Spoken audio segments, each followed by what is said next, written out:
ሰላም የተከበራችሁ የክንፋን መረጃ ቤተሰቦቻችን በዛሬው ዝግጅት ዘመናትን ያስቆጠረው በመካከለኛው ምስራቅ በእስራኤልና በፍልስጤም መካከል የሚካሄደውን ግጭት እየተወሳሰበ የዓለማችን አሳሳቢ ጉዳይ ከሆነ ዘመናት መቆጠሩን ተከትሎ የዚህ ሁሉ ምስቅልቅል መንስኤ መነሻ ምን ይሆን በሚለው ጉዳይ ላይ ታሪካዊ መረጃዎችን የምናስደምጣችሁ ይሆናል።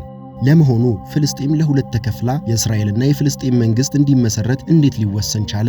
የይሁዳውያን አገር የሆነችው እስራኤል እንዴት ተመሰረተች? የናቅባ ወይም የጥፋት ቀን ተብሎ የሚታወሰው ታሪካዊ ክስተት ምን ነበር? የሚሉና ሌሎች ታሪካዊ ሁነቶችን የዳሰሰበትን ከቢቢሲ ያገኘነውን ምንባብ ይዘንላችሁ ቀርበናል። እንደሚከተሉ እናቀርብላችኋለን። መረጃዎቻችን ሁልጊዜ እንዲደርሳችሁ ቻናላችንን ሰብስክራይብ በማድረግ የደውል ምልክትን ይጫኑ። በመካከለኛው ምስራቅ ኃይል የሆነችው የአይሁዶቹ ሀገር እስራኤል እንዴት ተመሰረተች? በመካከለኛው ምስራቅ በእስራኤልና በፍልስጤማውያን መካከል የሚካሄደው ግጭት ዘመናትን ቢያስቆጥርም መቋጫ ከማግኘት ይልቅ እየተባባሰ የዓለማችን አሳሳቢ ጉዳይ ከሆነ ዘመናት ተቆጥረዋል። ከ75 ዓመት በፊት የተመሰረተችው እስራኤል የአካባቢው ኃይል በመሆን የበላይነት ስትይዝ፣ ፍልስጤማውያን ደግሞ በስደትና በጦርነት ውስጥ ሆነው የራሳቸውን ሀገር ለመመስረት ሳይችሉ እስካሁን ደርሰዋል። ሐማስ በእስራኤል ላይ የፈጸመውን ጥቃት ተከትሎ እስራኤል እያካሄደች ያለው ወታደራዊ ዘመቻ የፍልስጤማውያንን ስቃይ መከራ ከማባባሱም በላይ ሕልውናቸውን አደጋ ላይ ጥሎታል። የእስራኤል ባለስልጣናት ጋዛን ሙሉ ለሙሉ ለመቆጣጠር እንዲሁም በዌስት ባንክ ውስጥ የይሁዳውያንን ሰፈሮች ለማስፋፋት መወሰናቸው ሌላ ዙር መፈናቀልና ስደትን በፍልስጤማውያን ላይ ያስከትላል ተብሎ ተሰግቷል። ለመሆኑ ፍልስጤም ለሁለት ተከፍላ የእስራኤልና የፍልስጤም መንግስት እንዲመሰረት እንዴት ተወሰነ? የይሁዳውያን አገር የሆነችው እስራኤልስ እንዴት ተመሰረተች? ግንቦት 14 1984 ልክ 10 ሰዓት በመቶዎች የሚቆጠሩ አይሁዶች ቴል አቪቭ በሚገኘው የሥነ ጥበብ ሙዚየም ደጃፍ ተሰብስበዋል። ዴቪድ ቤን ጎሪዮን ደግሞ ሙዚየም ውስጥ ሆነው የመካከለኛው ምስራቅ ታሪክ እስከ ወዲያኛው የሚቀይር ንግግር እያደረጉ ነው። ይህም በፍልስጤም የእስራኤል ድርጅት ሊቀመንበር የሆኑት ዴቪድ ቤን ጎሪዮን እስራኤልን በነጻነት አገር መመስረት ያወጁበት ንግግር እያሰሙ ነበር። ከዚህ ክስተት ጥቂት ሰዓታት ቀደም ብሎ የብሪታንያ ወታደሮች አካባቢውን ለቀው ወጥተዋል። ቀኑ አይሁዶች ሁሌም የሚያስታውሱት በደስታ የሚዘክሩት፣ አረቦች ደግሞ የጥፋት ቀን ወይም ናቅባ ሲሉ የሚብሰለሰሉበት ነው።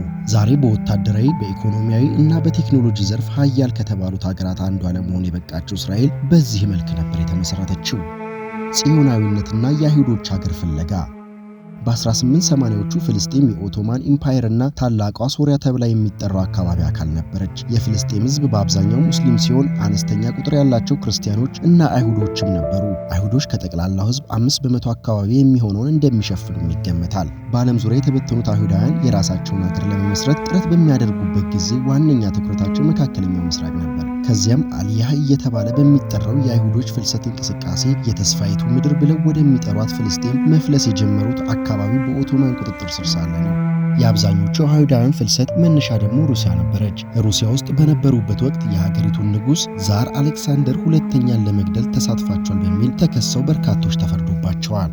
በዚህ የተነሳ በሚፈጸምባቸው ከፍተኛ የጸረ ሴማዊነት ጥቃትና መሳደድ ምክንያት ይፈጸምባቸው የነበረውን ጥቃት ፓግሮምስ በመባል ይታወቃል።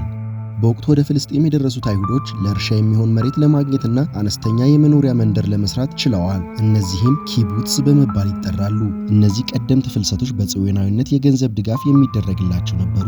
ጽዮናዊነት አውሮፓን እያጥለቀለቀ ለነበረው ጸረ ሴማዊነት ምላሽ ሲሆን በኋላም በአይሁዶች ዘንድ ተቀባይነት ያገኘ እንቅስቃሴ ለመሆን በቃ። የዚህ እንቅስቃሴ ዋነኛ መሪ ደግሞ የኦስትሮ ሃንጋሪ ጋዜጠኛ ቴዎድሮ ሄርዝል ነበር። የታሪክ ምሁሩ ዮርጌ ራሞስ እንደሚሉት ሄርዝል የአይሁዶችን ፈተና ሃይማኖታዊ ሳይሆን የማንነት እንደሆነ ያምን ነበር። የጽዮናውያን እንቅስቃሴ ያደረገው ነገር ቢኖር አይሁድነት ተቀባይነት እንዲያገኝና አይሁዶች እንደ አንድ ሕዝብ ተቆጥረው በአውሮፓ የሚደርስባቸውን ፈተና የሚያሳልፉበት ሌላ መሸሸጊያ ሀገር መፍጠር ነበር። ጽዮናዊነት ዓለም አቀፍ ድጋፍ አስፈልጎታል። በወቅቱ የነበሩት ታላላቅ አገራትም አዲስቷን አይሁዳዊት ሀገር ለመመስረት ብዙ ቦታዎች ከግምት አስገብተዋል። ከአርጀንቲና እስከ ኡጋንዳ፣ ከማዳጋስካር እስከ ሩቅ ምስራቅ ሩሲያ ድረስ ያሉ ቦታዎችን ተመልክተዋል። ሆኖም አይሁዳዊነት ከፍልስጤም ጋር ታሪካዊና ሃይማኖታዊ ጥብቅ ቁርኝት ነበረው። በዚህም ምክንያት ፍልሰቱ ወይንም አልያህ እስከ 20ኛው ክፍለ ዘመን መጀመሪያ ድረስ ቀጠለ። በዚህ ወቅትም ነበር ቴል አቪቭ የተቆረቆረችው። የፍልስጤምን የወደፊት ዕጣ ፈንታ የወሰነው ክስተት ግን የመጀመሪያው የዓለም ጦርነት ነበር።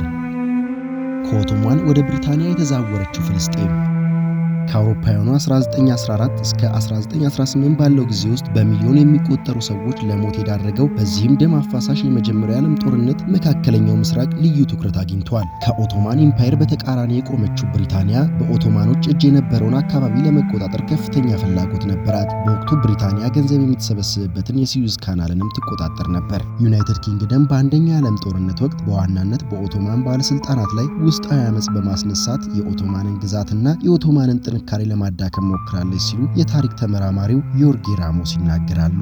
ለዚህም ሲባል ብሪታንያ በአካባቢው ትልቅ የአረብ መንግስት እንዲመሰረት ድጋፍ እንደምትሰጥ በመግለጽ ፊቷን ወደ አረቦች አዞረች። ይህ ሐሳብ የቀረበው በ1915 እና በ1916 የመካው ገዢ ሁሴን ቢን አሊ እና በካይሮ የብሪታንያ አምባሳደር በነበሩት ሄነሪ ማክማሆን መካከል በተደረገ የደብዳቤ ልውውጥ ላይ ነው። በወቅቱ የፍልስጤም አረቦችና ሌሎችም ለዘመናት አካባቢውን በተቆጣጠረው በኦቶማን ጦር ላይ አመጽ ጀመሩ። ብሪታንያም ደብዳቤ በመጻፍ ለአይሁዶች አንድ ሐሳብ አቀረበች። በ1917 ባልፎር ስምምነት ተብሎ የሚጠራው ደብዳቤ በብሪታንያ የውጭ ጉዳይ ሚኒስቴር አርተር ጄምስ ባልፎር በኩል በዩናይትድ ኪንግደም መቀመጫቸውን ላደረጉ የአይሁድ ማህበረሰብ መሪ ባሮን ሊዮኔል ዋልተር ሮትሽልድ ተላከ። በዚህ ደብዳቤ ላይ የብሪታንያ መንግስት ፍልስጤም ውስጥ አይሁዶች ሀገር እንዲመሰርቱ ድጋፍ እንደሚደረግ ገልጿል። በዚህ ደብዳቤ ላይ የብሪታንያ መንግስት ፍልስጤም ውስጥ አይሁዶች ሀገር እንዲመሰርቱ ድጋፍ እንደሚደረግ ገልጿል። ነገር ግን በአካባቢው ያሉት አይሁድ ያልሆኑ ማህበረሰቦች መብት እንደሚከበርም በግልጽ አስፍሯል። ከአረቦችና ከአይሁዶች ጋር ከሚደረጉት ድርድሮች ጎን ለጎን ብሪታንያ በ1916 ከፈረንሳይ ጋር የሳይክስ ፒኮት ስምምነት በድብቅ ተፈራረመች። በስምምነቱ መሰረት ሁለቱ ሀያላን ጦርነቱን ካሸነፉ በኦቶማን ግዛቶች ላይ ያላቸው ተጽዕኖና ቁጥጥር የሚመለከት ነው። አገራቱ በ1918 ድል ቀናቸው። የኦቶማን ግዛት የነበረውን መካከለኛውን ምስራቅም የተከፋፈሉት በዚሁ ስምምነት መሰረት ነው። መጀመሪያ ላይ ፍልስጤም በዓለም አቀፍ ቁጥጥር ስር ሆና ቆየች። በኋላ ላይ ግን ብሪታንያ ፍልስጤምን ለማስተዳደር ዝግጁ ነኝ ስትል ሐሳብ አቀረበች እና ገና በመቋቋም ላይ የነበረው የዓለም መንግስታት ማህበር ወይም ሊግ ኦፍ ኔሽን በ1922 ብሪታንያ ፍልስጤምን ለማስተዳደር ያቀረበችውን ሐሳብ ተቀበለ። የማስተዳደር ኃላፊነት መውሰድ የራሱ መልእክት አለው።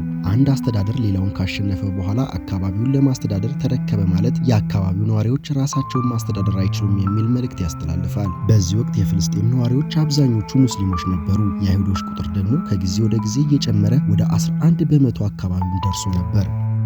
አመጽና ውጥረት በአውሮፓውያኑ 1931 በፍልስጤም የተደረገው ህዝባዊ ቆጠራ የአይሁድ ቁጥር እየጨመረ መሆኑን ድጋሚ አሳየ። ለዚህ ደግሞ ዋነኛው ምክንያት በአውሮፓ እየጨመረ የነበረው በአይሁዳውያን ላይ የሚያነጣጥር ጸረ ሴማዊነት እንቅስቃሴ ሲሆን ቁጥራቸው 16 በመቶም ደረሰ። ቁጥራቸው መጨመርን ተከትሎ በአካባቢው አረቦችና አይሁዶች መካከል ያለው ውጥረትም ከፍ እያለ መጣ። በ1936 ደግሞ በፍልስጤም ብሪታንያን የሚቃወም የአረብ አመጽ ተቀሰቀሰ። ይህም ለ6 ወራት የሚቆይ አጠቃላይ የሥራ ማቆም አድማ ነበር። የአረቦችን ነጻነት እና አይሁዶች በአካባቢው የሚያደርጉት ሰፈራ እንዲያበቃም ተጠይቋል። ይሁን እንጂ አመጹ ከሸፈ። በሺዎች የሚቆጠሩ ሰዎች ከመሞታቸው በተጨማሪ የፍልስጤም ብሔራዊ ንቅናቄ በኋላ ላይ በተፈጠረ ክስተቶች ምክንያት ክፉኛ ተዳከመ። በሁለተኛው የዓለም ጦርነት ወቅት አይሁዶች ወደ ፍልስጤም የሚያደርጉት ፍልሰት ከጊዜ ወደ ጊዜ ጨመረ። በተለይም የናዚ ማጎሪያ ካምፕ ነጻ መውጣታቸውን ተከትሎ የጅምላ ጭፍጨፋ መፈጸሙ ሲታወቅ የሚፈልሱት አይሁዶች ቁጥር ከፍ አለ። የፍልስጤም ችግር እልባት እንዲያገኝ በብሪታንያ ላይ የሚደረገው ዓለም አቀፍ ጫና ከጊዜ ወደ ጊዜ እየበረታ መጣ። ብሪታንያ በአካባቢው መኖሯ በአይሁዶችም ሆነ በአረቦች ዘንድ ያለው ተቀባይነት ቀነሰ። ለዚህ ጥሩ ማሳያ የሚሆነው ደግሞ በፍልስጤም የብሪታንያ አስተዳደር መቀመጫ በሆነው በኪንግ ዴቪድ ሆቴል ላይ ሐምሌ 22 1946 የተፈጸመው ጥቃት ነው። ጥቃቱ ኢርጉን በተባለ የጽዮናዊ ታጣቂ ድርጅት የተፈጸመ ሲሆን የ92 ሰዎች ሕይወት የጠፋበት ጥቃት ሆኖ በብሪታንያ ዘንድ ድንጋጤን ፈጥሯል። የፍልስጤም ለሁለት መከፈል በአካባቢው እየጠነከረ የመጣው ውጥረት ብሪታንያ ጉዳዩን ወደ ተባበሩት መንግስታት እንድትወስደው ምክንያት ሆኗል። ይህንንም ተከትሎ 11 ገለልተኛ አገራት ያቀፈ የተባበሩት መንግስታት የፍልስጤም ልዩ ኮሚቴ ተቋቋመ። ኮሚሽኑ ግዛቱን ለሁለት መክፈል አንዱን ለአረቦች ሌላኛውን ደግሞ ለአይሁዶች ሰጠ። እያንዳንዳቸው 3 ዞኖች የሚኖራቸው ሲሆን ኢየሩሳሌም ደግሞ በልዩ በዓለም አቀፍ ቁጥጥር ስር እንድትሆን ሐሳብ አቅርቧል። ፕሮፖዛል 181 የተሰኘው ይህ ሐሳብ የግዛቱን 55 በመቶ ለአይሁዶች ቀሪውን ደግሞ 45 በመቶ ለአረቦች ሰጠ። በወቅቱ የነበረው የአይሁዶች ቁጥር ከጠቅላላው ሕዝብ 1/3 ገደማ ብቻ ነበር። ሐሳቡ ህዳር 29 1947 እንደ አውሮፓውያን አቆጣጠር በተካሄደው በተባበሩት መንግስታት ጠቅላላ ጉባኤ ቀርቦ ድምጽ እንዲሰጥበት ተደረገ።